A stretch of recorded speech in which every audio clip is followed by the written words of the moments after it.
Aravosis here with the Aravosis Report. Let me pull up chat on YouTube. There we go.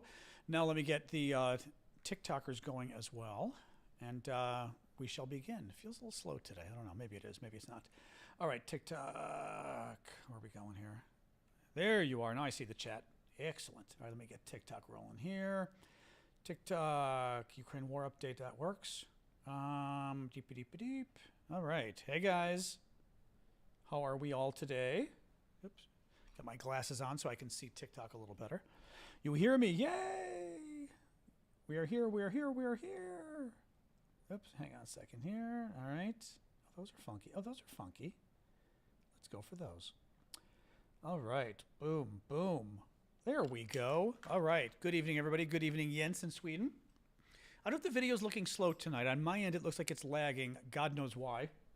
But it does look like it is, so who knows what's going on. I mean, for the YouTubers, I hope it's not. Well, can everybody else hear me other than Angie? Let me turn it up. Hang on. Oops. Okay, that's the usual level. All right, there we go. That's the usual level. Is the microphone working or not? Oops. Well, I just adjusted it now. Let me make sure. I hate this thing. Every time it does something new to me. Microphones, Scarlett. Yeah, it's this microphone. It shouldn't be low. All right, I'm turning it up a little, but I don't want to blow it out. There. Is it? Actually, I think it's adjusting itself is probably what it's doing. Yeah, it's adjusting itself when I'm talking. Yeah, I didn't even really change anything. Okay, no. I think it adjusts as I'm hey Leor, as I'm talking, it adjusts. All right, let me get TikTok rolling here. All right, and like I said, I hope the video's okay. To me, it looks like it's lagging a little, but I don't know. You guys let me know on YouTube. All right, TikTok is rolling. Boom, boom. There we go. All right, Sally, you're not really late because I'm a little late, so all is good. All right, thanks, guys. And is the video on YouTube at least decent? It's not lagging or anything, or on my end it looks a little slow. I don't know why. But I'll live. Hey guys, hey TikTokers, how we doing? I know I started on a little late on TikTok on YouTube and then had a little technical glitch I was fixing. So, all right, that's good, James. Was fixing a little technical glitch on YouTube before I started with the TikTokers. So, I like to get everything straightened out before. Oh, sub only? Seriously? Oh my God! All right, hold on. Hold on. Thank you for the gift there. Hold on. TikTok is being evil. So what else is new? Sub-only live chat. Oh, sub-only chats. I see. There we go. Okay, now you all can chat. There we go. All right, thanks, Ash. Oh, Mondays are so confusing. See, I go like a couple days without doing this, and then I screw everything up as far as the technical side. It's just enough to make me forget like having a day or two of this. Anyway, hey guys, we have a lot of news today, so that's good. Thank you, John S., for that.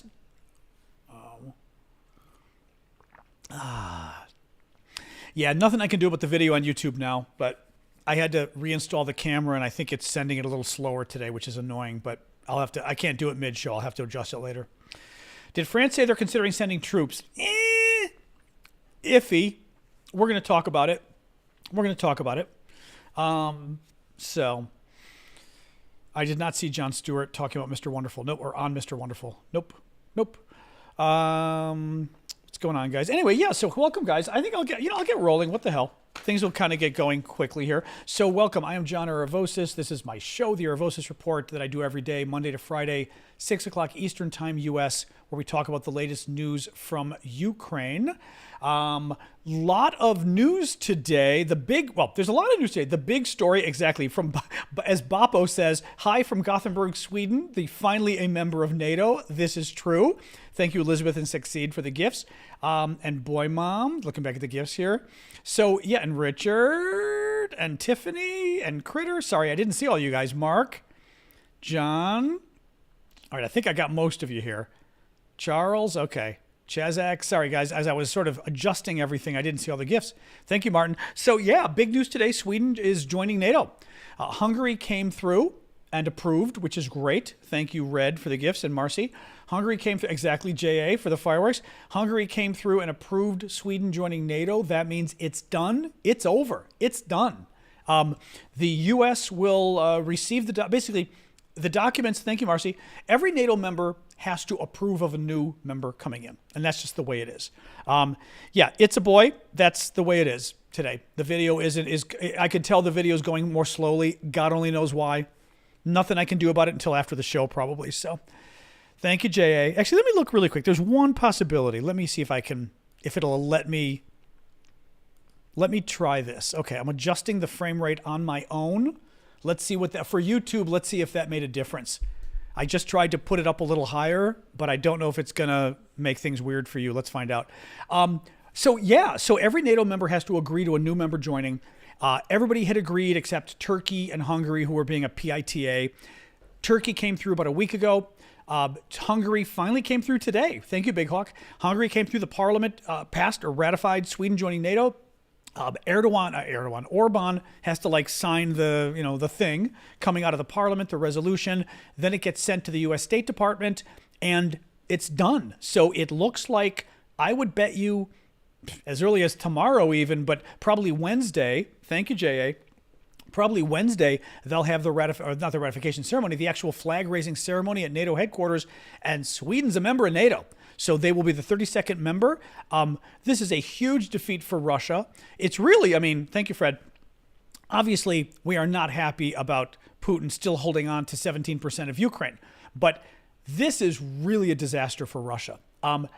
It certainly benefits Russia being able to steal 17% of Ukraine so far as that's considered an advantage for them, right? In other words, something Putin can point to and say, haha, I stole 17% of Ukraine. But the man just expanded NATO, not just 2 countries. Let me see if I've got Ava's map. This is what's so important looking at this, okay? You've got to look at what just happened here, right? Now, this big thing is Russia. You've got NATO countries, Turkey, Greece, Bulgaria, Romania, not Ukraine, up through these guys, Poland, these guys. So you've got all of this. It was before we had Sweden and Finland, right? Thank you, McFadge. You had all of this being NATO, close to Russia's borders. Then you had these 3 right on Russia's border. Sweden was not. Finland was not. All of this is Finland. So big amount of land. Well, Finland and Sweden freaked the F out when Russia invaded Ukraine. Freaked out. The population in Sweden, Sweden and Finland, before Russia invaded Ukraine 2 years ago, was not supportive of joining NATO. It was just not supportive of joining NATO, period. Putin invades. The popularity soars in both countries. I'm trying to remember. In one country, it might have been at 20% support and jumped way above 50. Crazy the amount it jumped. Basically, both countries were traditionally non-aligned. They were Western countries. They were friendlier to the West than they were to Russia, but they were officially in the middle. Not anymore. Putin freaked them out, pushed them into our arms for NATO. Finland was the first to join. Both announced at the same time, but again, the Turks and the Hungarians were playing games. So Finland was the first to join, which, mind you, again, this was NATO's border before, okay, with Russia. And again, Russia's a little bit away here. Finland literally doubled NATO's border with Russia. Doubled the border. Disaster for Russia. Sweden just joined. So Sweden is also a huge deal. Sweden is not on the border with Russia, but it's really close. Sweden is also hugely important because of this. You now have NATO entirely surrounding this waterway. Did we say this is the Baltic Sea? I think you all calls it. I always forget that.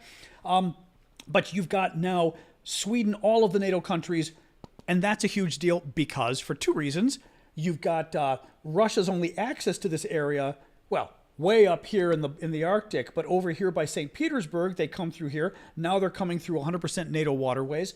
And Kaliningrad, Russia's little province over here, as well, is basically on a NATO pond now, which is a huge deal. This was a big deal, guys.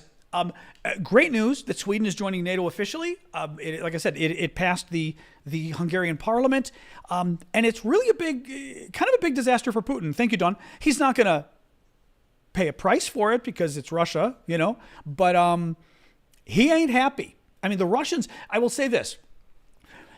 If you are a Russian who follows geopolitical strategy, internationally what's going on, you look at Ukraine and you say, that's nice, we just stole 17% of Ukraine, and that does help Russia. But in a sort of Russia's safety in the world, thank you, Jane, thank you, Dawn, it doesn't increase Russia's safety stealing Ukraine, stealing these parts of Ukraine. It helps Russia economically. It helps Putin politically. But it doesn't help Russia, I think, in terms of, it doesn't make them more safe. Thank you, Steve. And you could argue it makes it more dangerous for Russia. But losing Sweden and Finland to NATO hugely makes things less safe for Russia. Now, from a Russian perspective, right? Thank you, Kevin. We're not attacking Russia. NATO is a defensive alliance. NATO has always been a defensive alliance. NATO does not invade its neighbors. Russia does. NATO does not steal land from its neighbors. Russia does. NATO is not threatening Russia, but from a Russian strategic perspective, this is a disaster that NATO just expanded. Thank you, Kronos. So big deal. This is huge news. Moving on with other news today. Today is day 730 of Vladimir Putin's special 3-day military operation. Thank you, Oblivion Empire, for the gift. If you meant to ask a question, feel free just to throw it up there. If not, thank you for the gift. The other news is obviously this was the oh, Pam, you're going to be leaving us. I'm not a big fan of spammers. People who come and spam, Pam or misfit, bye. Yeah, no.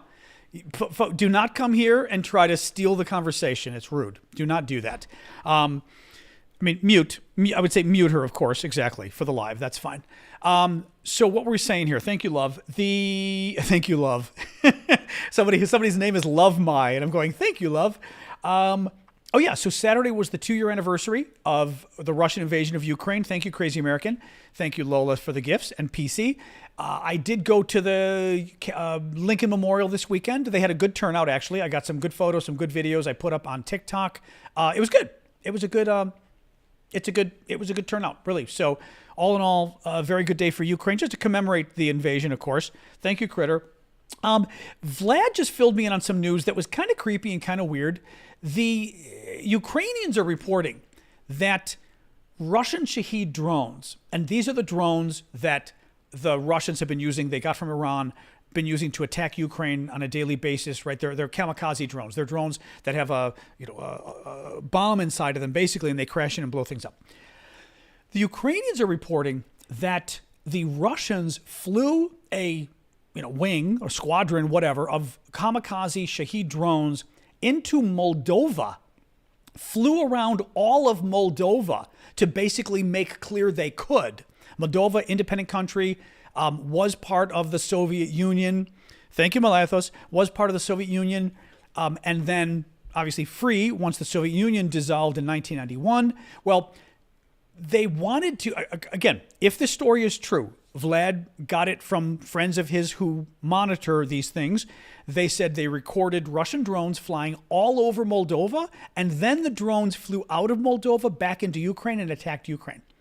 And the whole point was seemingly that Russia wanted to go, look what we can do with impunity. Now, you've got to remember, the news of the last week is that it is quite possible in the next couple days, Russia is going to announce that it's annexing Transnistria. Transnistria is, I'll get my Ukraine map, a province of Moldova, more or less. I'm hoping I'm getting this close enough. More or less, Transnistria is here. Now, Moldova, again, more or less is here. Then you got the rest of the NATO countries, Romania, etc. Moldova is here. Transnistria is a region of Moldova that the Russians have been playing games with for the last 30 years. They've got 1,500 troops there, and the it's a breakaway region, but it's a breakaway region that the Russians have their hand in. So we all know how that goes. Well, the talk is that in the next few days, Putin may actually declare Transnistria is now part of Russia, which is ridiculous. No one will recognize this as being true. Putin doesn't have the troops to make it true, is the other thing. He's a little too busy with Ukraine right now. He can't afford the troops, and he can't get the troops there. I mean, he can try to fly them there, I guess, but I'm not convinced his planes won't get blown out of the sky if he does. Right? Transnistria is here. The problem for Putin is he occupies this in Ukraine, but he doesn't occupy this. How does he get his troops from here to here into Transnistria? Can't. He's only got 1,500 there, yeah. How is he going to get more troops there? He can't. He could try to fly them in. It's going to get him shot out of the sky if he does, right? So very, very weird, very weird as far as what's going on. My guess is it's another sort of head psychological operation that Putin is doing in terms of trying to freak out the Moldovans, freak out NATO, freak out the neighbors. And he may very well declare that, I, Lord God, Putin, annex Moldova this week, but it doesn't mean that it's true or that's happening. Macron. So weird comments today from the French president, Macron. Thank you, adventurers. And please do keep the gifts coming. I didn't do my pitch. Sorry. I do this for free. I do it full time. So your guys' gifts help me pay the bills and keep doing this. Thank you, Marie. So please do keep the gifts coming. President Macron is having a sort of summit of sorts today in Paris. 20 world leaders are there.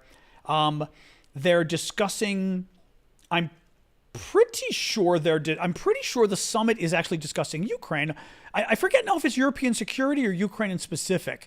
But anyway, Ukraine came up. And Macron said today, which is just wild, according to the press reports, that he said there's no consensus on sending troops to Ukraine, European troops, but the prospect could not be ruled out. Which is fascinating because nobody is talking about sending European troops to Ukraine.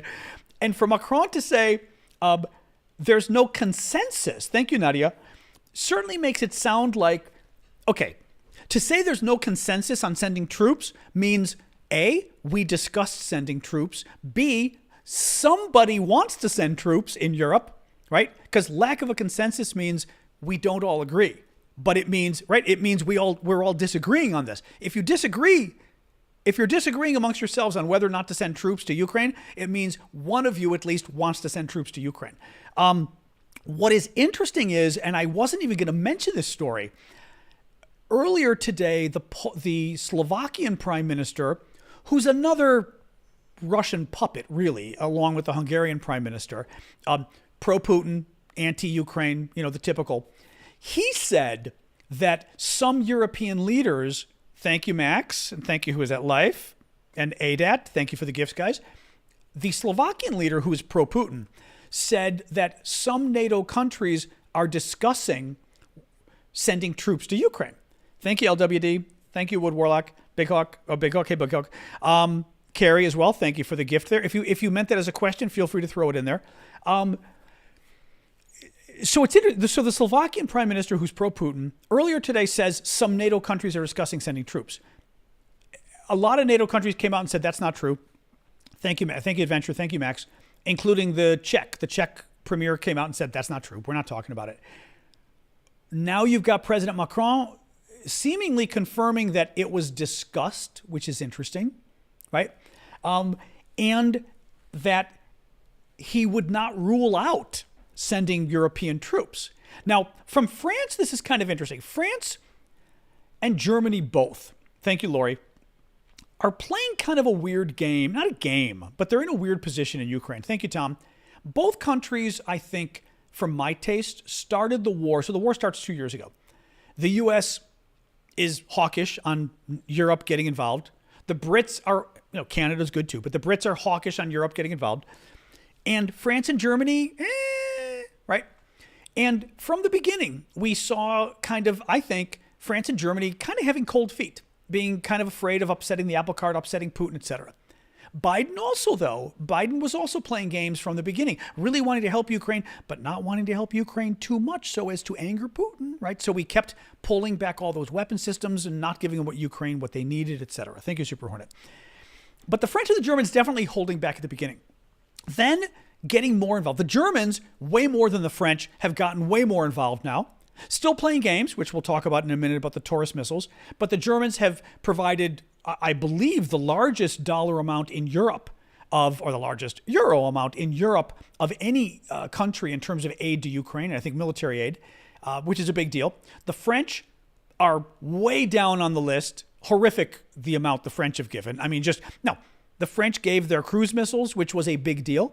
But in terms of quantity of aid, thank you, Tom, the French have given next to nothing in terms of aid compared to the rest of the Europeans. Thank you, Laura. The Germans have given a lot. So it's weird to hear the French president come out and say that he's not going to rule out sending troops to Ukraine? Thank you, Joe. It's just weird. Now, one thing I think that's important with this is we have certainly seen in the last few months that the Europeans are very worried about what's going on in Ukraine. But I mean, excuse me, let me rephrase this. They're not just worried about what's going on in Ukraine. The Europeans are worried about Russia becoming so belligerent and so, warmongering that war with Russia has become a greater possibility than one would have thought even 3 or 6 months ago, right? I'm trying to think why I was bringing this up with the in terms of the defense. In terms of the troops. In that context, it's interesting that some European countries at least are talking about sending troops to Ukraine. Again, I think in the end, the decision, possibly what's being discussed, is if Ukraine isn't doing as well, and if literally is looking like Russia is going to take more of Ukraine, I don't mean little towns like they're doing right now. I mean a significant advance by Russia because, again, the Americans have cut off all aid. Republicans in Congress, at Donald Trump's demand, have cut off all American aid. All American aid is dead now. If it looks like Russia could get some significant land from Ukraine, possibly some of the European countries like Poland, thank you, Joe, may come in at Ukraine's request and put troops in the way and say, don't you dare, right? I mean, for example, right? If there's a real danger of the Russians taking Kyiv, they could put troops in Kyiv and say, we've got NATO, not even NATO troops, because NATO, it might not be NATO. We've got Polish troops, we've got German troops, French troops, Estonian troops all over Kyiv. And if you bomb them, you're still attacking a NATO troop, which causes a larger war. Let's see. Very interesting. Very interesting. Lot more news. No Tauruses. Yes. So Germany came out today. Chancellor Scholz came out today. This is bad Germany. Like I said, there's good Germany and bad Germany. This is bad Germany. Scholz came out today and said that Germany will not be sending Taurus cruise missiles to Ukraine. We have been, for a while now, military folks have been wanting Ukraine to get these cruise missiles from Germany. Lots of advantages. Some of the folks in the comments were mentioning they're good at bunker busting. So like hitting command and control, like headquarters that are underground or, with super good protection and stuff they can crash through. The Germans have been refusing. Now, the Germans have been refusing, a lot of the same BS excuses the Americans give, such as, what if Ukraine were to use them to attack Russia in Russia? Well, the Ukrainians promised they won't. So what's the problem? You don't trust them? I mean, the French and the Brits have given Ukraine cruise missiles and presumably have told the Ukrainians don't use them to attack Moscow or wherever, and they're not. So what's the problem, right? America, look at every single weapon system we've given Ukraine, they could use to attack Russia, in Russia, right? The tanks we gave them, they could use those tanks. 100 tanks could go across the border and try to seize a Russian town. They're not, because they promised us they won't. So what bothers me with this is, what's the real German concern here, right? It's not that Ukraine might attack Russia as Russia, because they could do that with any of their weapons we gave them and they're not. So that's not new. It's not that this system is so different and so unique. No, it's not. I mean, maybe it can bust bunkers, but it's a cruise missile. The French and the Germans have already given them cruise missiles, right? What's the right? It's nothing new. Thank you. Whoever mod just did that on TikTok. Remember what I said about how liar is one of the talking points? We just had a troll. Oop, speaking of which, we just had a Russian troll on TikTok. But as I've always said, one of the things that makes me laugh is one of their big talking points is liar.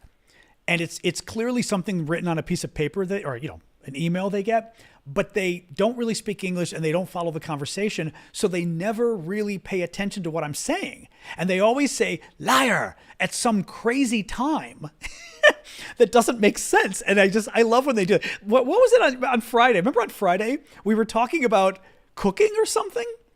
Was it cooking or what was it? I would be very careful, by the way, because anybody else, you're going to get banned by the mods if you joke. Yeah, like that person, exactly. If you were joking, you're gone. Sorry. But it's very funny. Yeah, the syntax, the context is always wrong. It just makes me laugh. I think it's funny. In any case, so these cruise missiles, right? So saying you're worried Ukraine's going to use them to attack Russia when Ukraine promised not to attack Russia, right? And hasn't with any other weapon. So there's no reason to even claim you have a concern about them attacking Russia in Russia. Second of all, claiming, oh, these are such a new missile system and oh my God, it would be destabilizing if we gave them to Ukraine and Russia might go nuclear. Well, then why wasn't it destabilizing for the French and the Brits to provide their cruise missiles, which are really good cruise missiles as well? And frankly, I mean, I've not heard anybody say, oh, the German cruise missiles, oh, 1,000,000 times better than the French ones, right? Why was that not destabilizing? I didn't see Russia nuking Britain or France. Then people are going, oh, well, because Germany doesn't have nuclear weapons and France and Britain do. Germany's a member of NATO. Donald Trump may not be defending Germany anytime soon, but the rest of NATO is going to defend Germany if the Russians attack. Russia can't afford to get into a war with Britain and Norway and Finland and Sweden, by the way, among everybody else. So here's what he says. So Scholz today, the German chancellor, says he's not going to provide the Taurus cruise missiles to Ukraine because just that. He doesn't want Germany blamed for how Ukraine uses them. And it's just like, what the F? It's really, I mean, I think you've got some fear factor going on. You've got some fear of Russia, fear of Putin. I also think you've got Germany being Germany, and frankly, France too, where Germany wants to make lots of money with Russia after the war. Germany has always had this problem, right? They're kind of close to the East. And I mean, and they've had, what was it, the Ostpolitik or whatever? They've always had this like vision of working with Russia. And I think that's a big part of it too. They want to make money off the Russians and they don't want to piss them off. And they think they're pissing them off if they give the Ukrainians the weapons they need. And I mean, bottom line, guys, is this far into the war, major NATO allies are still playing games with, oh, I'm so afraid of Vladimir Putin. Right? Or even stepping back from that. Oh, we can help Ukraine, but let's not help Ukraine too much. Oh my God. Like, we're still playing this game. Come on, guys. I mean, and we wonder why Ukraine isn't winning. I mean, again, well, now we know why Ukraine isn't winning in part now because Republicans, literally MAGA Republicans, killed all U.S. aid to Ukraine.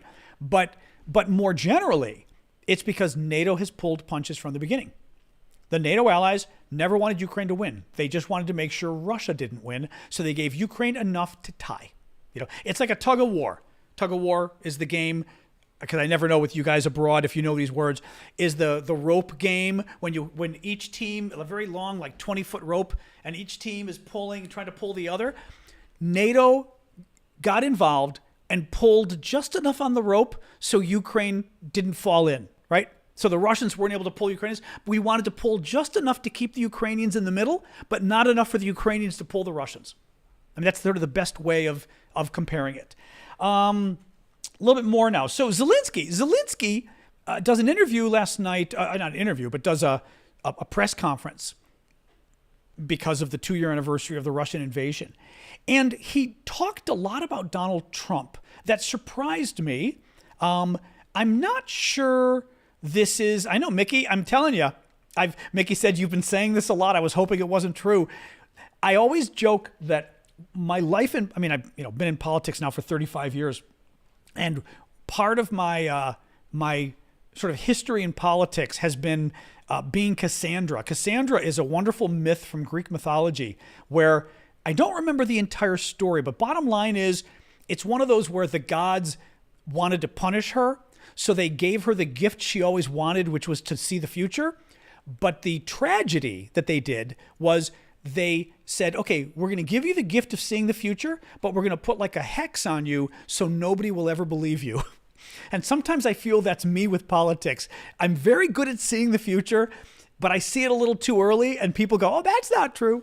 And yeah, any case, it's funny. So Zelenskyy on Trump. So Zelenskyy, during his press conference, talked a lot about Donald Trump.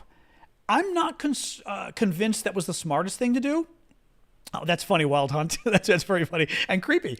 I'm not quite sure it was the smartest thing to talk about Trump, to be honest, but, let's see. Let's see. Not using anything different on YouTube tonight, Sword. That's funny. Same as always. Who knows what's going on? Hey, Bryce, thank you. I did just change the setting, though, because I was afraid it was going too slow. I wonder if it increased the... Sword for Justice was saying YouTube is looking better tonight.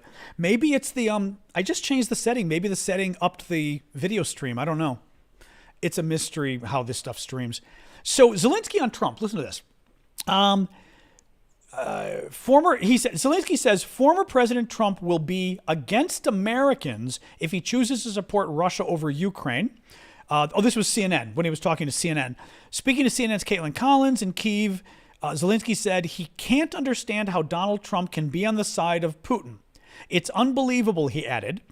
He said that he believes Trump did not understand Putin's goals. Trump is going to hate that. Zelenskyy warned millions will be killed without U.S. aid to Kyiv as Ukrainian troop deaths reach blah, blah, blah. I think Trump is going to be pissed. I think Donald Trump doesn't know Putin, Zelenskyy said. I know he met him, but he never fought with Putin. The American army never fought with the army of Russia. Never. I have a better understanding. Thank you, Boy Mom. I don't think he understands that Putin will never stop. Wow. He's right. He's right. I worry, though, with Donald Trump. Let me put it this way. Saying those things about Donald Trump does not help with Donald Trump. It also probably doesn't help. It probably doesn't help with... Yeah, I can try upping these. Sorry, people. We're still trying to adjust the lighting. It's difficult. Thank you, Scott. Let me try. Hey, Google, set the living room lights to 100%. It may not matter. Okay, there we go. There. See if that helps a little. All right. All right, we shall see. Sorry. Every night I'm always trying to adjust the video a little, and it's kind of hard, like I said, because during the show and after the show... Although TikTok, I will give TikTok credit for the videos usually working quite well. Whereas YouTube, it's an issue. But anyway, that's about the most I can do because any more light and it'll blow out my face. But we'll see how it is. In any case, so I feel like the issue with Trump is this stuff will just piss him off. That's not helpful. I think it'll piss off Trump supporters. Not helpful. The only thing is, if Zelenskyy thinks, I don't know if Zelenskyy thinks, and frankly, talking to Americans who told him, I think Republicans are worried about Ukraine. I think they're worried about Ukraine. I think they are. I have noticed in the last few weeks, especially, let me phrase this. They're not worried about Ukraine. They're worried about Russia, and they're worried about being tied to Russia, I think. And the Navalny, Putin killing Navalny didn't help, murdering the top opposition leader, which everyone thinks Putin did, because he tried to kill him before, 4 years before. And I have at least, my Cassandra sense, I have noticed that official Republicans in Washington are, hey, Cecilia, thank you for joining us on TikTok Live. I have noticed that Republicans seem more defensive about Russia and trying to distance themselves from Russia and saying Putin's a bad man, right? And of course we don't support him and this kind of stuff. It makes me wonder if that's why Zelenskyy made these critical comments about Trump, that he's trying to play into this larger concern the Russians have about being tied to Putin. Having said that, Donald Trump is a mess. And criticizing Trump is only going to get you in trouble if you're Zelenskyy. But let's see what happens. Again, everything he said is true about Donald Trump. I mean, Trump is literally in Putin's pocket, but I'm not convinced you should be saying he's not aware of who Putin really is. He's not aware. I mean, Trump doesn't care who Putin really is. Trump wants something from Putin. Either he wants a copy of some videos Putin's got of Trump, or he wants a hotel in Moscow. But there's something Trump wants. Right? He's either being blackmailed or bribed. It's one or the other with Trump and Putin. And it's not a question of what Trump doesn't understand, Trump understands. Trump is just corrupt. I mean, I really think that's the nature of his relationship with Putin. So that talking about how if Trump understood better, he'd know we can't trust Putin. Trump doesn't care. Thank you, Chazak. Trump doesn't care about Ukraine. He doesn't care about U.S. foreign policy. He cares about his next hotel. That's it. Now he cares about all the lawsuits, but I mean, right? He just doesn't care. In any case, Zelenskyy last night gave a figure of Ukrainian troops that have died, which was not accurate, but what are you going to do? The guy can't give I mean, I've said this from the beginning, that I don't trust Russian numbers, but I also don't really trust Ukrainian numbers of dead and stuff like that. I suspect they inflate the Russian numbers, and I suspect they deflate their own numbers, and that's just kind of the way it is. I mean, that's life. But Zelenskyy said yesterday, thank you, Pedro, for the gift. Zelenskyy said yesterday that 31,000 Ukrainian soldiers have been killed since the Russian invasion 2 years ago. Now, the New York Times reported last August, thank you, Alexander, they tried to do an analysis of just how many had died. And the New York Times concluded last August, so we're talking 9 months ago, right? Or 8 to 9 months ago, that I should not concluded. They reported that U.S. officials claim Ukraine's death toll is around 70,000 troops last August, whereas the Russian death toll was 120,000 last August. And I think both numbers were considered conservative. So, the good news is Russia has a lot more deaths than Ukraine, but Ukraine still has a lot. The bad news is Russia is 3.5 times larger than Ukraine. So, even though Ukraine's had fewer deaths, per capita, it's larger for Ukraine. So it's not good for either one. I just thought I'd put it out there because some folks may have heard Zelensky's figure. Zelensky's giving a lowball figure. That's his job. He's president of Ukraine. He can't put out a really high a number that makes Ukraine look bad. I just wouldn't expect it. Thank you, Makab. Thank you, Orion. And thank you, Timbo and Jeremy. Sorry, all the gifts coming in on TikTok. Thank you, guys. Please keep them coming. I appreciate it. So right before I came on with you guys, there's a New York Times story, like hot off the presses. Very, very interesting. And I tried to grab as much as I could before coming on the show about secret CIA spy bases in Ukraine. Now, this is actually a very cool story. This is a story that the Biden administration has given on purpose to the New York Times. This is my analysis here. They talked to like 200 officials. The Times actually says that the story was given. Basically, the Times makes clear in the story that the Biden administration wanted the New York Times to know this. And what I think is going on is the Biden administration, and frankly, it took them long enough, is trying to get the information out there about what kind of damage it's going to do to the U.S. national security if the Republicans succeed in killing all aid to Ukraine. Now, thank you, Jen Thomas. Now, the Republicans have killed all aid to Ukraine at Donald Trump's request. The question is, will the aid continue to be cut off? Will they ever cave and actually support Ukraine again? Listen to this. So I'm going to read you a little bit of this from the New York Times here. There is a CIA-supported network of spy bases constructed in the past 8 years that include 12 secret locations along the Russian border, all in Ukraine. Before the war, so 2 years ago, the Ukrainians proved themselves to the Americans by collecting intercepts that helped prove Russia's involvement in the 2014 downing of a commercial jetliner, the Malaysian airline Flight 17. The Ukrainians also helped the Americans go after Russian operatives who meddled in the 2016 U.S. presidential election. Now, I'm going to read you more, but basically, starting 8 years ago, the CIA had working with Ukraine. But initially, the interesting thing here is, the story points out that the, sort of pro-Moscow people in the West claim, oh my God, America forced Ukraine to do all of this. America kept trying to, or, NATO tried to drag Ukraine into NATO and provoke Putin. And oh my God, the CIA. In fact, it was the Ukrainians who kept approaching the CIA. Thank you, Aga. And it was the CIA and the Americans who were worried that Ukraine couldn't be trusted because of the ties with Russia. Thank you, Aga, again. The point is that, Russia seriously infiltrates Ukrainian intelligence, the Ukrainian government, and there was real concern about that. So the Ukrainians were starting to prove to the CIA and the American government just how useful they could be, how good their intelligence was. As I said, they were able to get intelligence on the Malaysian jetliner.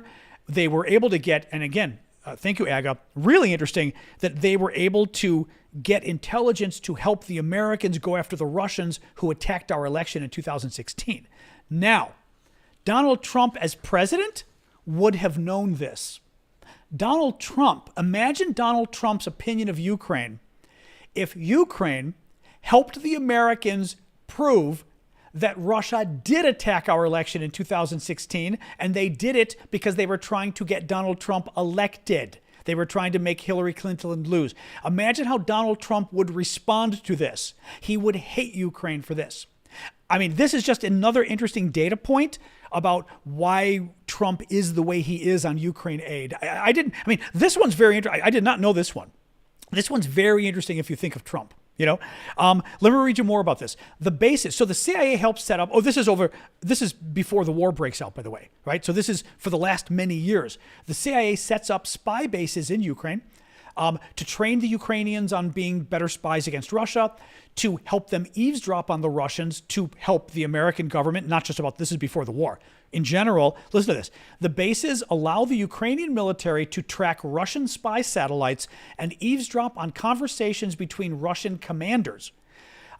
This is according to the New York Times. These intelligence networks are more important than ever as Russia is on the offensive and Ukraine is more dependent on sabotage and long-range missile strikes that require spies far behind enemy lines.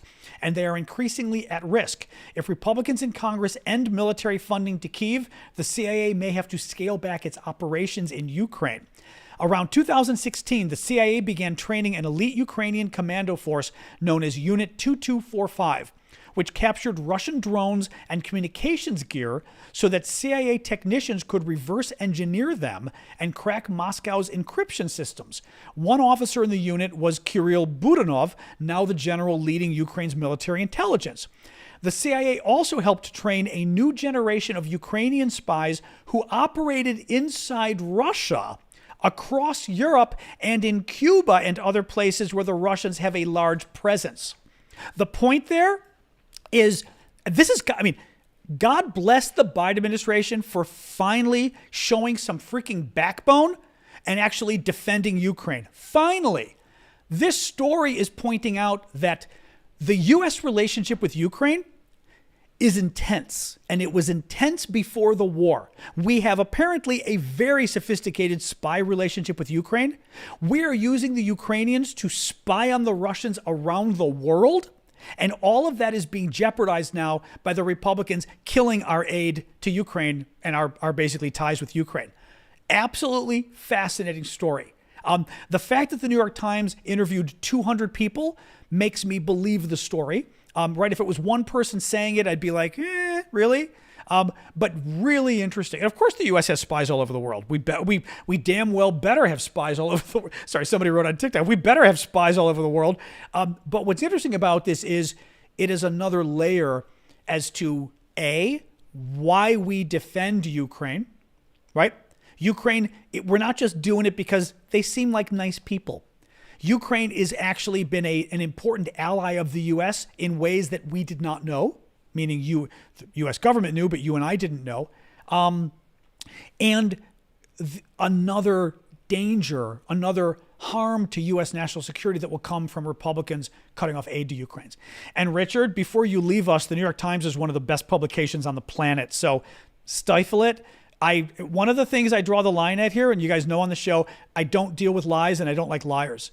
And that means all the BS, New York Times is evil and the CNN is evil, all that crap, take that stuff to a MAGA rally. We don't deal with that stuff here. Thank you, Norway Fox. I really do. I don't mind people disagreeing. Feel free to disagree. But after living through Trump for 4 years and then dealing with him trying to overthrow the government and supporting Russia over our own U.S. intelligence and everything else, I've kind of had it with, and actually supporting Russia over our own allies, I've had it with the folks who lie.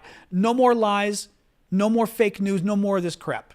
So, and I really do. I really I've spent, a long time trying to make this show not that political, but not going to deal with this crap anymore. So you don't come on my show and you don't go lying about news sources and everything else? No. Because, and again, what's important about this is that guy attacked the New York Times because he's trying to promote the lie. He's trying to promote the election lie. He's trying to promote all the lies Trump puts out there and Tucker Carlson puts out there about Russia being the best place on earth, about Putin being the most wonderful. He's not threatening America. He's great. It's America's allies who are bad people. All of that is part of the larger lie. They need to convince you that the New York Times is evil, that CNN is evil. They need to convince you that everybody out there who has the resources and the expertise to actually find the truth and the ability to disseminate the truth, they need to convince you that all those guys are liars, because it's the only way to promote their lies. Because the New York Times and CNN and everybody else will come and call them out on their lies. No, it really, thank you, Ellie. And that's why I stand up to people who bring that crap up, because they're saying this as part of a much larger strategy to basically lie to you, to convince you that you can't believe anything from anywhere. So you literally go, I don't know who to believe. And as soon as you say, I don't know who to believe, they've got you. They've got you. Because now down is up is down. Do vaccines work? Who knows? Right? I mean, every lie. Did Trump win the election? Who knows? Right? Every lie becomes possible because who knows? You don't know where to go to find the truth. Anyway. All right, back to this. So Ukraine's capacity to produce drones similar to the Iranian Shahed drone that the Russians are using to attack Ukraine. This is according to a Ukrainian minister. Listen to this. Ukraine's capacity to produce drones similar to Russia's drones are no longer inferior to Russia's, the capacity. So they're claiming, thank you, Irene, for the hearts. Thank you, Rich, for the crown.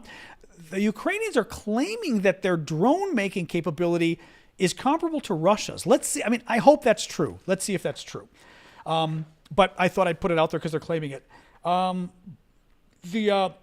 Two more stories. Navalny's body. Thank you, P19th. The Russians finally, and I think I may have mentioned this on Friday, the Russians finally released Navalny's body. Thank you, Bart, to his mother. Navalny is the opposition leader that we all believe Putin had killed. He tried to kill him 4 years ago, and looks like he did successfully kill him a week ago. The Russians Putin was holding Navalny's body and threatening not to release it, and they were letting it the mother said they were letting the body decay. Like they weren't even keeping it on ice, apparently, because they were trying to pressure the mother to say, like, they wanted to pressure the mother to have a private funeral so nobody would show up. Because otherwise the man is going to be, he is at risk of becoming a martyr, right? Well, Navalny's people came out today and said that this was sort of news this afternoon, that there was a spy exchange being organized with, I guess, the U.S. and Germany. And they were on the verge of reaching the deal, like within a few days or something, of exchanging Navalny and Evan Gershkovich, who's the New York Times, the Wall Street Journal reporter in Moscow that the Russians kidnapped for no reason. Thank you, Rich. Of exchanging them and maybe, I don't know if Paul Whelan was included, but maybe Paul as well, for a convicted Russian hitman sentenced to life in jail in Germany. And it's a little weird though, for whatever reason, Putin didn't want Navalny to be released. And I guess, I don't know. It's an interesting story that the only way he could stop it is by just killing Navalny. I don't know. I just don't know. But it's an interesting story. And finally, this is part of my series I do called Russia is a Dictatorship. Russian prosecutors are asking for a 6-year prison term for an activist's comments on social media. Listen to this. Yaroslav Shirshikov was arrested in April 2023 on charges of justifying terrorism because he wrote on social media, he called a pro-war blogger in Russia, so a Russian blogger that was blogging in favor of the war, he called the blogger a scumbag on social media and said that he didn't feel a tinge of sadness over the blogger's death. So the blogger dies, and the guy says, I don't really feel a tinge of sadness that he's dead, and he was a scumbag. That's enough to get you 6 years in prison in Russia. I mean, guys, this is, and I will keep pointing this out until I'm blue in the face, this is why I say Russia is a dictatorship, right? They are not like us. They're not a European country. They are a dictatorship. And the values are different. The law is different. Everything is different over there. And it's scary. And it's sad because I really, like I said, I wish Russia could have joined Europe in the early 1990s when the Soviet Union went away, that Russia could have joined the West and it could have started to grow again economically and grow culturally, but this is who they are. Really, really screwed up. Just really screwed up. They're not our friend, and they're not going to be our friend with a government like that. They're just not. They're a dictatorship. They're a dictatorship. In any case, all right, guys. So let's do our. I knew I was going to go long tonight because there was a lot of stuff to talk about. Let's do our questions and comments and everything else. Julian Assange. Hopefully, Julian Assange is going away for life. Yeah, Julian Assange, though. See, but the problem is Julian Assange is little more than a spy. Julian Assange was basically working for the Russians. Julian Assange already admitted. Well, he didn't admit publicly. They actually got his private social media conversations where he admitted he was trying to make Hillary Clinton lose the election. He wanted Donald Trump to win the election. Thank you, Alexander. So, this is a troll bringing it up on TikTok. But if you're in favor of Julian Assange, you're in favor of an activist who was literally working with Russia, and probably for Russia, but with Russia, to hand the election to Donald Trump. The very reason, thank you, Pickles, that we even have Donald Trump to worry about and deal with is because of Julian Assange. Without Julian Assange, Donald Trump wouldn't even be an issue right now, probably. So don't give me this Julian Assange crap. He's not a journalist. He ran a freaking website that he published classified information in cahoots with the Russians. That doesn't make you a journalist. That makes you a kid with a website. Thank you, Aaron. Thank you, Crystal. It drives me nuts when people, this is again, and by the way, even defending Julian Assange, it's part of the whole attacking media and attacking journalism, right? Some kid with a website is not a journalist. He's not. Or some guy accused of rape with a website is not a journalist. That doesn't make you a journalist. Especially, by the way, once you admit privately that you're doing it because you want Donald Trump to win the election. No journalist, and thank you, Aaron, no journalist is going to say, I'm doing this because I'm trying to make this guy win the presidential election. No journalist that is an activist. And if you want to be an activist, okay, right? Be my guest. But no journalist is going to say that. No journalist. Oh, thanks for reminding me, Pox. Pox mentioned about asking for gifts. Please do give the gifts, guys. I do this for free and I do it full time. And the way I am paid, the way I literally pay my bills and I'm able to do this show is with your guys' help. So please keep the donations coming. I appreciate it. Thank you, Big Hawk. I love when trolls complain about the donations because it reminds me and I'm like, oh, shoot.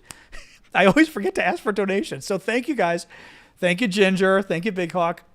Roger, SR Ginger, Gregory. Oh, hello. Oh, Dawn, that's beautiful. Oh, I've never seen that before. Those are the new ones. No, these are the singing frogs. Oh, that's new too. Oh, thank you. Who's that? Hedge with the singing frogs?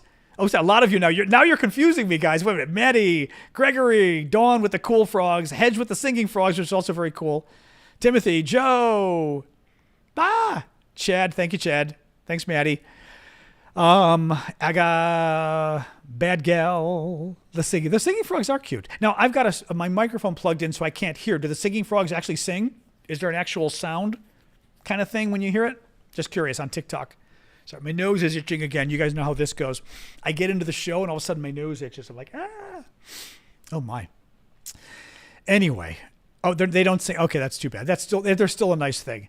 So yeah, the Palestinian government resigned? No clue. I didn't mention it because it's not Ukraine. Oh, is that what it is? Someone's talking badly about you, your nose itches? Well, then I'm not surprised about that. True. Sasha isn't wanting water. We're okay on that front at the moment. Thank you, Pickles. No update on the ballerina that was arrested. Nope. What else we got, guys? What else we got? Ukraine did not win because the Republicans have cut off all U.S. aid to Ukraine in an effort to help Vladimir Putin at the request of or the demand of Donald Trump. So let me see here. Okay, Callum's bringing me an article. Callum's great. Callum will always slip me an article when this stuff comes up. Let me see here. Oh, Palestinian Authority. Okay. I thought you were saying Gaza. Okay, hang on a second. Palestinian Authority Prime Minister resigns, citing new reality in Gaza. What does that mean? New arrangements were needed to take account of the emerging reality in Gaza. I don't know what that means. Okay, I see. Yeah, because Abbas is the lead guy in the Palestinian Authority. He's the president. This is the prime minister kind of working under him. Abbas is under pressure from the U.S. to reform the Palestinian Authority so it could govern Gaza. Oh, I see. After the war ends. Oh, that's interesting. That's interesting. Huh. Okay. Well, who knows? That could be a good thing. That could be a good thing. I mean, I don't know enough about it, guys. I mean, just from that was a BBC story. Just from reading the BBC story, not to go totally off on Palestinian stuff right now, but it sounds like at least the prime minister, the president is still in charge, but the prime minister of the Palestinian Authority resigned because Abbas, the president, might be cleaning house. And might be cleaning house at the pressure of sort of international allies saying, okay, you want us to stop the war, then you need to have a real government in Gaza and a real government in West Bank as well. And currently you don't have a real government. You need to get rid of the bad apples. And again, just looking at this initially, this could be Abbas making a good faith effort to get rid of some of the bad apples, which would not be a bad thing, frankly. Thank you, Vicky, and would be good for the Palestinians. So who knows? Let's see. It's not enough to stop the war. It's not enough to stop the war. The problem, as I've said before, the problem is what Hamas did, which is a Palestinian terrorist group, was so bad on October 7th that Israel can't stop until it basically takes them out of power. That's the problem. And that's the crux of this whole war, that they can't stop. There's no way no country would, and this is the thing, everyone on the outside, we talked about this before, can criticize Israel for killing civilians, and that criticism might be justified actually, but every other country would have done the same thing. Absolutely. If this happened to your country, you would have done the same thing. You may say no, but you're wrong. Israel's only 10 million people. Somebody comes in and kills 1,200 people. If you're a country of 60 million, that would be equivalent to 7,200 people killed, 7,000 people in one attack. If you lost 7,000 people in one attack in your country, if you're a country of 60 million, you would be declaring war like nobody's business because you'd have to politically. My point here isn't to talk about the civilian casualties. Thank you, Vicky. Thank you, Aaron. It's to say that to end the war, you have to address Israel's concerns about security and safety. That they're not going to, because otherwise, if you're Israel, you stop bombing, and what happens? The Palestinians, Hamas attacks again in 6 months and does another big terrorist attack against Israel. So if you're Israel, there's no reason to stop because it doesn't, they're just going to do it again. And again, I always say, like, if you really want to go to the next level in analyzing not just government policy, but foreign policy, you've got to think at that level. Like, what is motivating the actors and how do you influence them based on their motivation? Because the attack was so big, what happened on Israel, they're not going to stop. And we can pressure them all we want. It's their survival. And when it comes down to it, you're going to do what's best for your survival. You're not going to care that the whole world's pissed off at you because you're going to cave to the whole world and cave on possibly your survival? No, nobody's going to do that.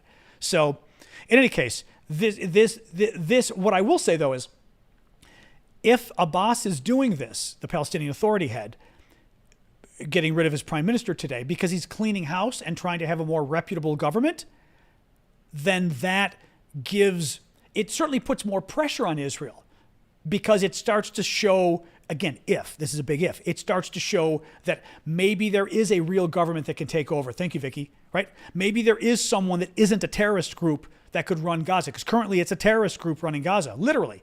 Hamas they were voted, they voted them into power 17 years ago, not very smart.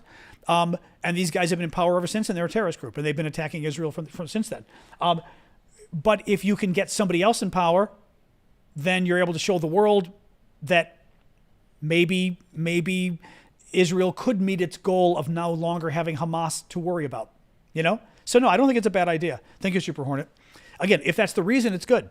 It's good, you know? So, yeah, but Gunther, it goes both ways. It's not just, I mean, because Gunther says, to end the war, Israel needs to stop giving the Palestinians a reason to react. Yeah, but here's the problem. Guys, this has been going on for 75 years, okay? Israel has been kind of obnoxious in the last 20 years, but for the last 75 years, the Palestinians have been blowing up babies, okay? You all I hate to get into this topic because it's so polemical, but you sort of, I think too many of you, I think a lot of you are frankly too young, that you're familiar with the last 20 years when the Israelis have been blowing up Palestinians a lot. And frankly, some very right-wing governments that are not good, like Netanyahu, not a good man. Ariel Sharon, not a good man. We've had nasty right-wing governments in Israel for the last 20 years, and they rightfully have been criticized. Thank you, Crystals. Rightfully have been criticized. But before that, and even the last 20 years, it was nonstop Palestinians blowing up babies worldwide. Women, children, babies, airports, cruise ships, planes, non-freaking cafes, restaurants, non-freaking stop. And it's been civilians. And they've been doing it all over the world. All over the world. Jews by the way, not just Israel, Jews. Okay? And that's the only thing that bothers me with people. And I mean, I'm not trying to get on your case, Gunther, but this isn't, if Israel somehow stops giving them a reason. The Palestinians have been blowing up Jews for 75 years. Now, they've been pissed off, and I get it, that the UN came in and carved out a role for Israel. Blame the United Nations, because the United Nations did it, right? But you can't just say that this whole conflict is going on because Israel had two really bad governments with Ariel Sharon and Netanyahu. This conflict has been going on for 75 years because Israel was created, the Arabs didn't like it, and they invaded, and the Israelis fought back. And they've both been beating each other up for 75 years. And I think my position is more honest because I'm willing to admit the truth. Both sides have been doing it for 75 years. This is not the innocent Palestinians. This isn't the innocent Israelis either, to a degree. This is both sides going after each other. Yeah. So, in any case, enough of I hate this stupid issue. By the way, I haven't talked about this issue for 20 freaking years because I hate this issue. This is possibly the original issue that you cannot talk about. You cannot have a sane conversation about the Middle East with anybody. I mean, Callum and I have a same conversation. He's probably the only one. You can't, because everyone goes crazy. They go into their own little crazy corner and, Israel bad. Palestinians bad. It's crazy town, and it's always been crazy town. And I hate this issue for that reason. It just drives me crazy. But nonetheless, yeah, both sides. In the law, we talk about clean hands. And you say neither side has clean hands. Clean hands means neither side is innocent. Meaning both of you, by unclean hands, your hands aren't clean because you did something bad. And now you've come into court with your hands a little dirty, is the idea in the law. Israel has unclean hands, and the Palestinians have unclean hands. Neither side is innocent. Neither side is innocent, and both sides have done very bad things. And now we're at the point where both of them have done this for so long that nobody can point to when it started. Nobody can. I mean, the UN, give me a break, the UN.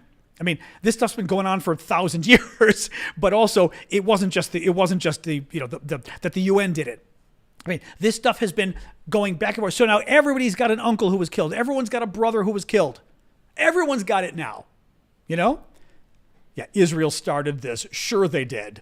By Hitler killed 6 million Jews in Europe, and a third of the world's Jews.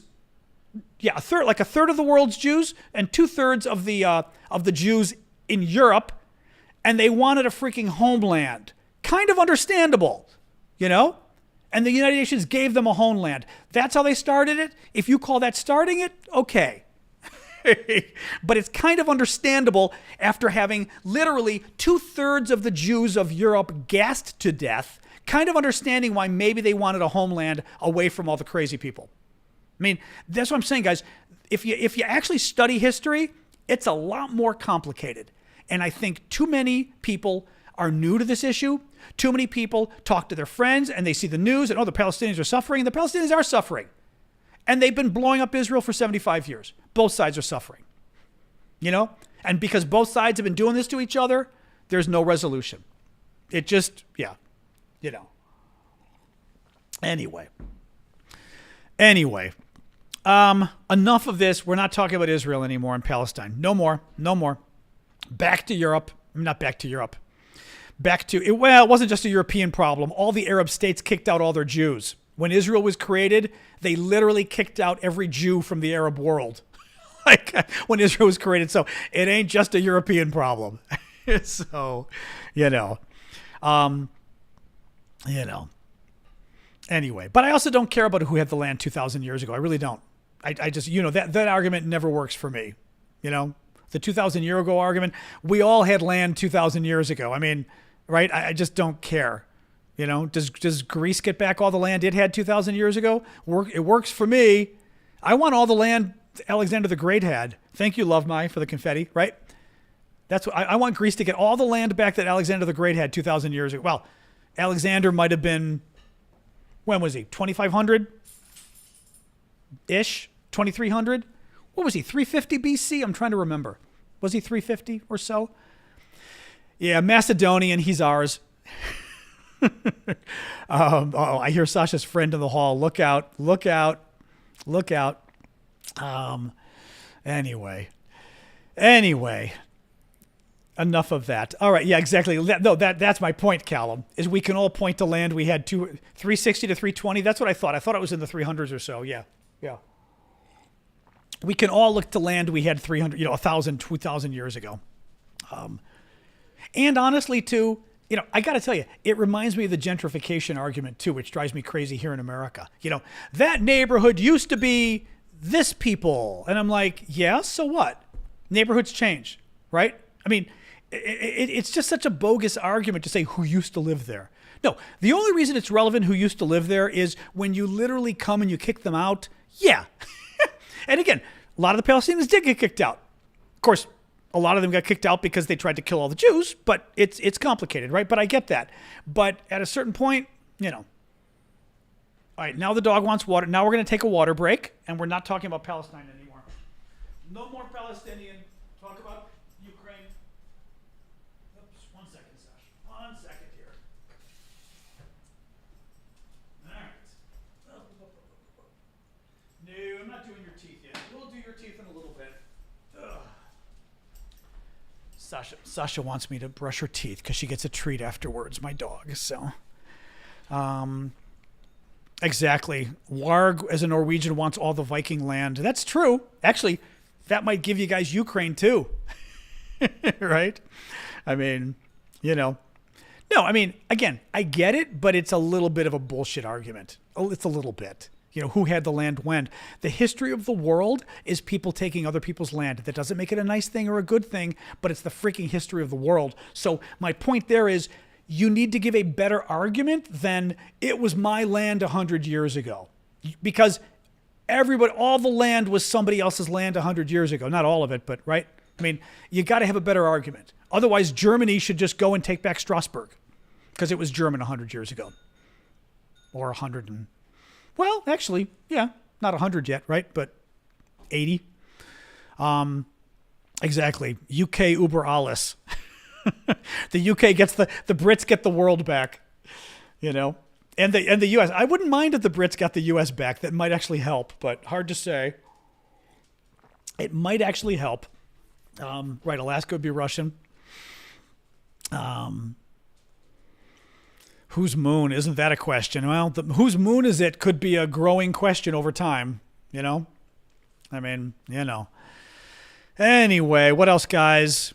Exactly. Like Sword for Justice said, life is complicated. Exactly. And the thing is, all of these issues are complicated, and that's, as you guys know, I get annoyed by people that I think are a little too simple. And by, like I said, don't trust the media. All vaccines are bad. Or even this like, oh, it's all Israel's fault. It's all the Palestinians. Like, no, things are more complicated than that. Even Russia, I mean, Russia is to blame for Ukraine, but even Russia invading Ukraine, it's complicated, right? It wasn't just because of NATO. It wasn't just because of the EU. Lots of reasons, most of them going back to Putin and his little megalomania, but there's lots of nuanced reasons why they invaded. It's usually not going to be some simplistic BS somebody's selling you, you know? No, both sides. I already said, Ozzy, both sides have done atrocities. The Israelis, I mean, Netanyahu, I think is terrible, but so are the Palestinians. So, yeah, both sides have killed too many people. So, yeah.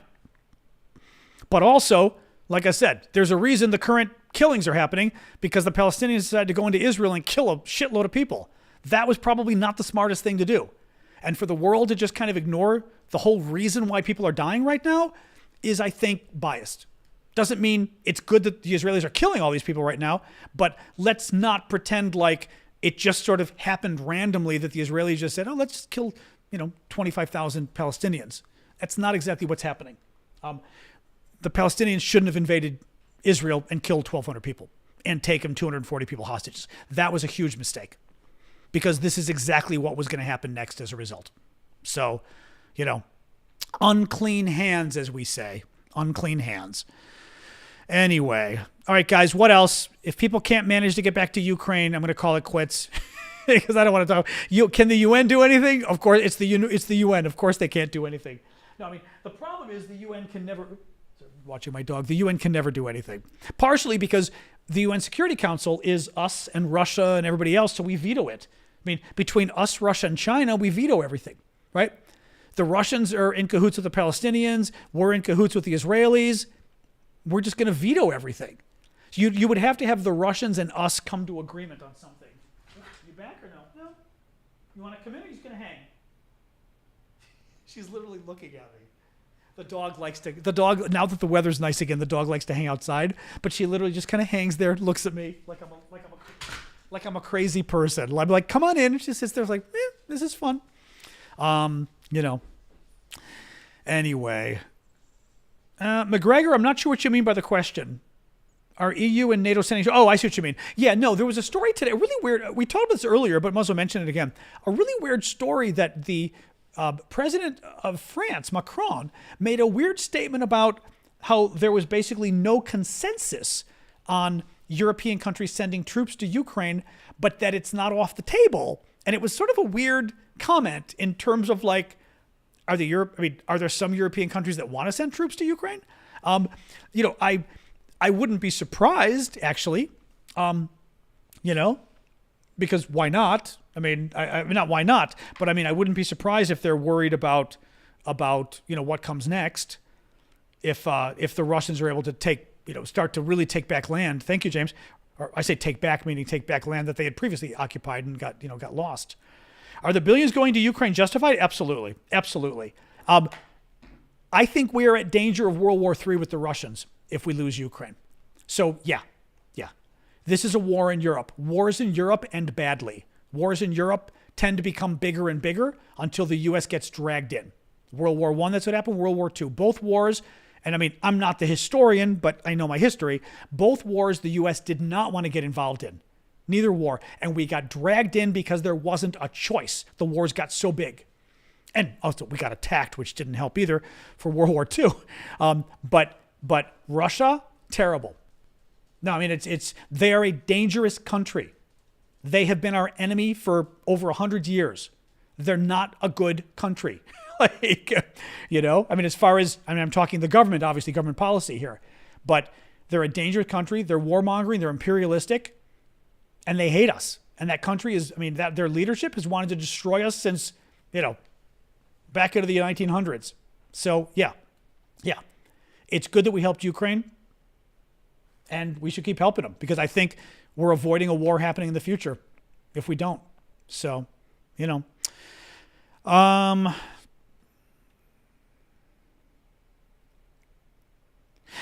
it's a boy says apparently the Odyssey, right, the spacecraft that we landed on the moon landed sideways. Although it's doing okay. Did the video or pictures ever come out? I didn't see. They kept delaying it. I never actually saw them. I'm guessing they never showed up, did they? The video or the pictures, did they? From the lunar lander that we sent? Didn't see it. Did they come out? I didn't see them. Oh, I totally didn't see it. They were saying they were coming out shortly the other day, and then I didn't see it. You know. Mikey asks, what happened to the idea of using Russian sanctions money to fund Ukraine? It's got to be done legally. And I think, well, there's two things. A lot of things. One, you've got to find a legal way to do it. And typically you can't just take Russia's money and give it away to somebody else, because legally you still got to go through, we are a country of laws. So is Europe. You can't just take money from a government without being able to prove in court why you're allowed to do that. That's the first problem. Second problem is, and I think this is delaying it more, I would say both the Europeans and the Americans are rightfully worried about creating an environment where other countries don't want to keep their money in our countries, in our banks. Because if they do and we get mad, we'll take their money, right? I mean, you don't want to keep your money in a bank that has a history of stealing your money or stealing money when they get mad or when there's a problem, right? I mean, so I understand why we are taking a methodical approach to this legally, but also in terms of the policy it sets going forward.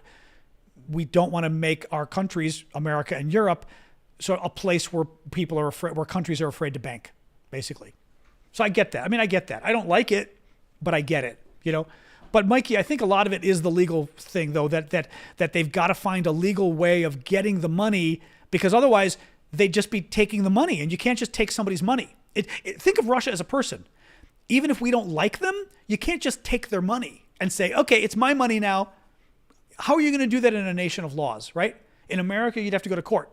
And in court, the judge would go, okay, Mr. President, government, what basis did you literally steal this guy's bank account? Not just freeze his bank account, but you stole the money in his bank account and just decided to give it away to people. How did you do that, right? You'd have to pass a law. I mean, or it would have to be in accordance with the laws. So, anyway, that's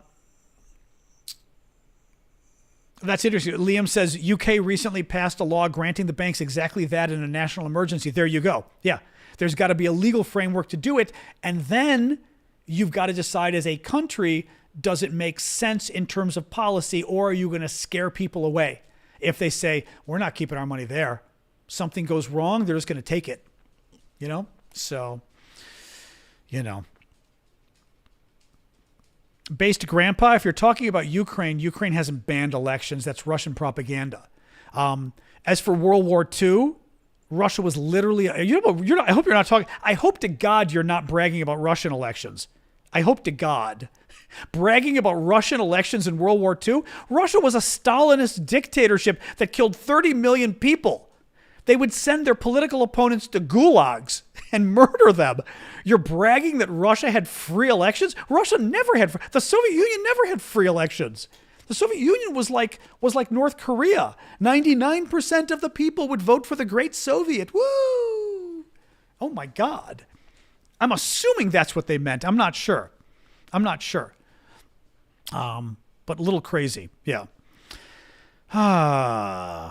Yeah, the interest. Debbie mentioned the interest. So the one big proposal being put out there by the Europeans, I think the Europeans, not the Americans, but maybe the Americans too, was to use so we're back to the Russian money again.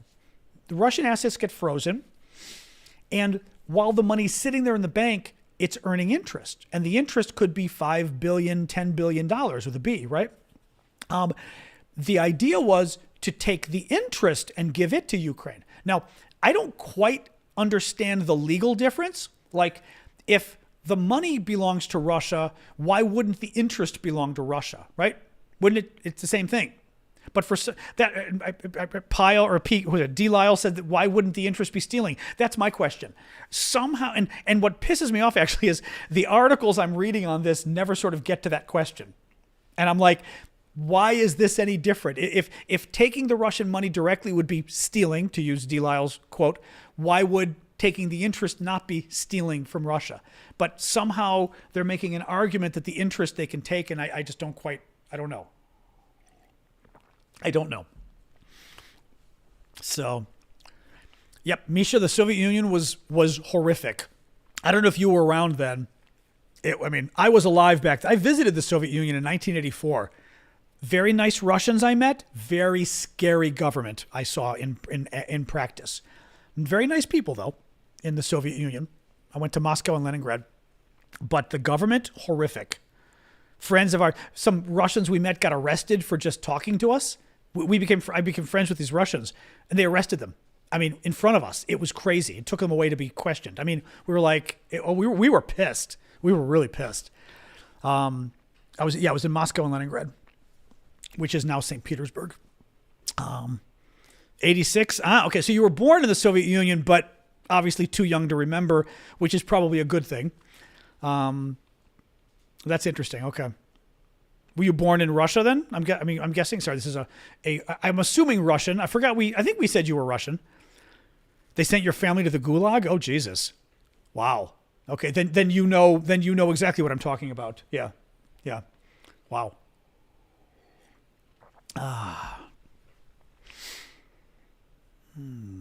Wow.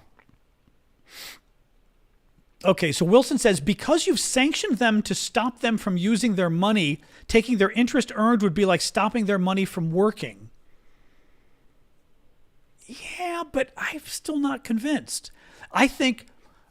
Because the problem is okay, this is just my I don't know banking law. I am a lawyer, but I don't know banking law. Let's forget Russia. Let's say it's a person, okay? Thank you, Jeremy. If you seize my assets, well, okay, the government thinks I'm a criminal and they seize my assets. They can't take my money, but they can freeze it, okay? If you freeze my money in the bank so I can't access it, my money, it's not just that my money is my money. Let's say I had $1 million in the bank, okay? And you freeze let's be more realistic, $1,000 to $10,000 in the bank, and you freeze my $10,000. You can't take it yet, the government, but you can freeze it so I can't use it. Okay. Eventually, you have to give me the money back because it's my money, and you can't just take it without going to court and proving why it is justified for you to take it. But then how do you do that with the interest? Because my money is also earning interest. And if you take my money, I can't earn it. For example, your taxes, in America at least, if you're owed a tax refund and the refund gets delayed, they've got to pay you, I'm pretty sure on this. Is it Dawn? I forget who's the accountant among us. I seem to remember they have to pay you interest on the money they owe you if it goes too long, right? So that's my question, Jeff, is how do you lose the right to the interest? Or is there something in the law that you do lose the right to the interest? Maybe there is, right? I mean, like, for example, when people's assets are frozen, do they lose the right to the interest when their assets are frozen? I don't know. But right? I mean, well, here's the problem too. It's not just a situation of Gregory of you can't profit from your crime, because if this is criminal money, you're not getting it back at all. So we don't even have to worry about the interest on the money because you're not even getting the money back. It's money you stole, right? We're not alleging Russia is dealing with criminal money. We're saying this is money Russia will probably get back after the war, maybe, depending on lawsuits and things. So we're not saying the money isn't Russia's, right? We're saying the interest isn't Russia's. I don't get it. I don't, I mean, there's clearly a legal argument here, and clearly the interest is easier to argue legally why it can be seized, but I still don't get it. I don't get it. That would be my thought. Paul is saying it's like an escrow account. That's my thought. This is like an escrow account. That the interest put it this way. The interest has to be earned on the money, and then the interest goes to whoever legitimately owns the money. Okay, now we've honed the argument. If the money is Russia's, then the interest is Russia's. If the money isn't Russia's, then the interest isn't Russia's. But it's one or the other. Either Russia gets to keep the money and therefore they get to keep the interest, or Russia doesn't get the money and therefore they don't get the interest. Anyway, like I said, these are legal questions. My whole point here is the government can't just take Russia's money in the same way they can't just take your money. They've got to be able to argue in court under what law can the U.S. or Europe not seize, but literally, what's the word I'm looking for? not just take Russia's money, but literally take Russia's money away from Russia, take ownership of Russia's money and give it to someone else. You've got to have a legal argument for why you can do that. Anyway, but correct, if it's not your money, it's not your interest. But so far, it looks like it is Russia's money. We're just freezing it. I don't know. It's very confusing. So now, yes, paying the compensation, that's a different question. There's two different words. I forget. Oh, she's barking. Sasha's barking at the neighbor again. The neighbor of 14 years who has just opened his curtains or turned his lights on. She gets very upset. Thank you, Hazel. Perfect timing with the dog barking. She gets very upset every night when the neighbor turns his lights on. She freaks out. Thank you, Matt. But it makes me laugh because it's been 2 years I was in New York. But otherwise, 14 years of her seeing the neighbor turn his lights on. And every time she's like, "Arr." And she's sitting there. I mean, she's you can see she's sitting there just staring at him. She's sitting on my ottoman just looking at him. I think you guys can see, you can just see over here. She's right there. She was sitting up and like looking out the window. Now she's laying down again. Cracks me up. Just so funny. Anyway. Oh, Manda, supposedly there's a troll. I don't know. Is there a troll? Anyway, guys, anything else or no? Anything else? Otherwise, we will go and we'll come back tomorrow for more. Oh, excuse me. Oh, boy. Yeah, so, well, we've gone an hour and a half anyway. This is usually about the time we like to call it quits. Why doesn't Moldova or Ukraine take the land before Russia? Moldova, I don't think has the ability to. Thank you, Cindy. Thank you, Nick. Moldova was actually sort of in a war with, Transnistria, well, or whatever you want to call it, Transnistria, because it's part of Moldova, so there can't really be a war against yourself. But you know what I mean? There was a fighting going on and a ceasefire which stopped the fighting. Moldovan's military is very small. Alexa, what's the size of Moldova's military?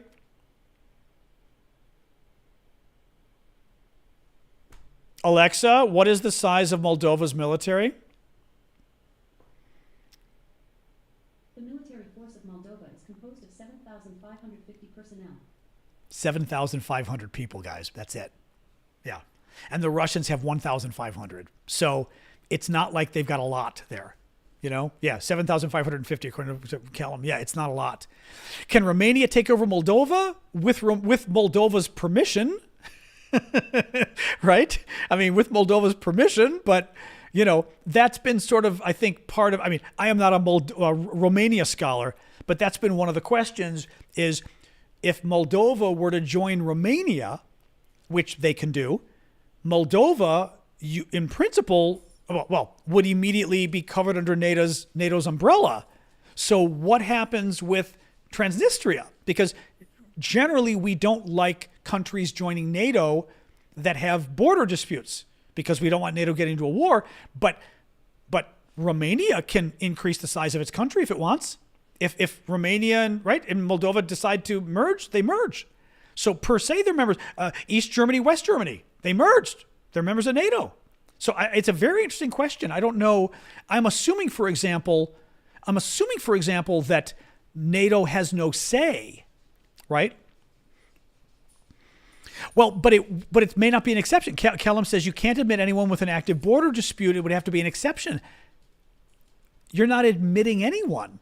Romania is expanding its territory. You're not admitting anyone. Romania is the member. If Romania can legally add Moldova to its territory, which everyone would say it can, right? Then Moldova ceases to exist. It is now Romania, and Romania is already a member of NATO. There is no exception necessary. You don't need an exception for Romania to be a member of NATO. It is a member of NATO. It is a member of the EU. If Moldova says we will cease to exist and become part of Romania, they immediately become the EU and NATO. But you get what I'm saying? Like, it's a very interesting, it's a very interesting legal question, because they don't need to expand. They're not expanding at all. We're talking about what would happen if Moldova simply decided to join Romania and to become to dissolve itself as a country and for them all to become Romanians. I think it's like East and West. Well, the real question is, how did it work with East and West Germany? Was there a NATO procedure or something for East Germany and West Germany merging, or did they just work out the merger amongst themselves, East Germany and West Germany, and NATO had nothing to say about it because per se, West Germany was already part of NATO, Then again, West Germany became Germany. So legally you could argue that they were a different entity, possibly. I don't know. What are you doing, dog? What are you doing? East Germany had no active border dispute. Yes, but it may not have mattered is my point. It may not have mattered. Right? Because Romania can expand its territory if it wants to. It doesn't have to ask NATO for permission. Right? No NATO country has to ask for permission to expand their borders. Why? It's a very interesting question. But yes, Moldova used to be part of Romania, people are saying, but I don't even know that that's the issue here. The issue is Moldova can certainly decide to become part of Romania. Romania certainly can say yes. And once that happens, Romania is a member of NATO and the EU. Moldova becomes the same. Unless there's some, I'd be curious. You'd have to talk to an EU scholar, for example, and find out, is that the case? Or would there be some, okay, for example, maybe the NATO charter or the EU charter has specific language about expanding their countries and says, yes, if you expand, although actually the language, I don't know, unless there's a special language, I don't know. Well, the benefit of joining together is you immediately become a member of NATO, so Russia can't touch the rest of Moldova. So Moldova's safe. They're under NATO's nuclear umbrella. And they immediately become a member of the European Union, which Moldova wants to be. So if they join Romania, they're immediately members of the EU, which helps them economically significantly. I did do a video on Hungary accepting Sweden. Yes, first thing this morning. I was very excited. Maybe noon, but yes. I did. So there you go. That is up. That is what is up with Romania and everybody. And congrats to Sweden. We might as well end on that note. Congratulations, Sweden, our newest NATO member. I don't know officially if it happens with the flag raising or if it happens officially at the State Department and the flag raising is just ceremonial. That's an interesting question too. When officially does Sweden become a NATO member? Is it as soon as the documents are received at the State Department? Or is it literally when the flag goes up? Well, that's funny too. Marie says, would they be able to separate from Romania after the war? If the Romanians want them to, Anyway, it's a mess. It's a mess. All right, guys, at the signing. Well, but I don't know that there is an actual signing. Tom, is there a real signing? Is there a signing ceremony? I'm not sure there is with NATO. With NATO, I think you become a member once they've already signed the documents. You become a member once every country ratifies. It goes to the State Department. Let me look really quick before we go. Real quick little look here. But I remember, are you sure? Let's see real quick. Adventure says not official to the ceremony. That's my question. Yeah. I can say how to become a NATO member, but it's probably not going to be detailed enough. But that's my question. Like with Finland, like literally, how did it, at what minute did Finland become a NATO member? Was it when its documents were submitted to the State Department, or was it when the flag was raised, or what, right? I don't want the requirements to join NATO. This would be the process. See, people are interested in the requirements. Process is less interesting to people. Here we go. Let's see. All right. NATO document here. All right.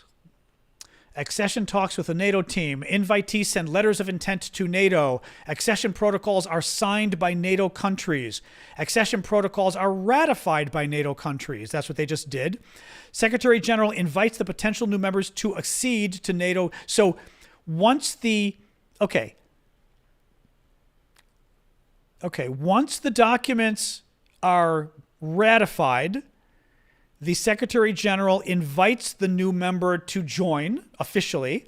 Once all NATO member countries notify, this is from NATO's website, notify the government, once all NATO member countries notify the government of the United States, the depository of the Washington Treaty, of their acceptance of the protocols to the North Atlantic Treaty on the accession of the potential new members, the Secretary General invites the new members to accede to the treaty. So once every country's parliament votes to admit Sweden, the individual countries, when they pass, which Hungary just did, they send the notice to the U.S. government, to the State Department, because we're the ones sort of in charge of the treaty or whatever. And then the NATO Secretary General invites the member to join. Invitees accede to the North Atlantic Treaty in accordance with their national procedures. That's weird. Upon depositing their instructions of accession with the State Department, invitees formally become NATO members. So there you go. So each individual member votes. The head of the country signs the document from Parliament. The Parliament sends that to the State Department. Once the State Department gets everybody's documents, the Secretary invites Sweden to join. Sweden then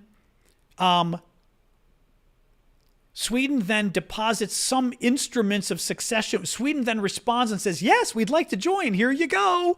And as soon as the State Department receives that, they become a NATO member. So that's what it is. So somebody said signing, and you're probably right. Sweden has to sign something and send the document to the State Department, and then it's official. But it won't need to be, it doesn't sound like it needs to be a signing ceremony or anything like that. The ceremony is going to be just for show. Oh, I didn't see Callum. Did you already say that? I didn't see. I was trying to read the website.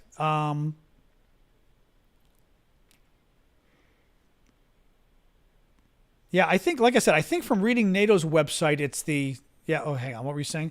Technically, it's when they sign the treaty, yeah. So I think everyone has gotten the documents to Washington. If Washington has received the documents from Hungary, then the NATO Secretary General will contact the Swedes and say, we formally ask if you'd like to join. If you do, fill out this document, sign it, and send it back to Washington.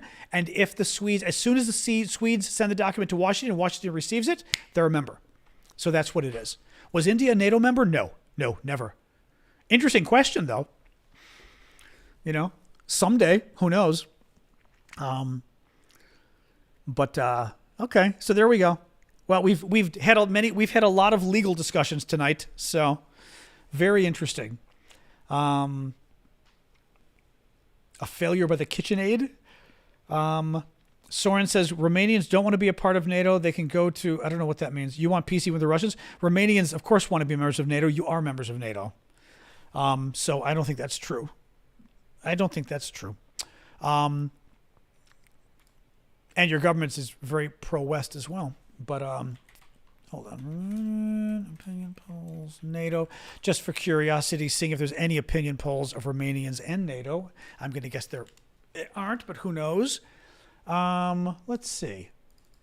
Just for fun.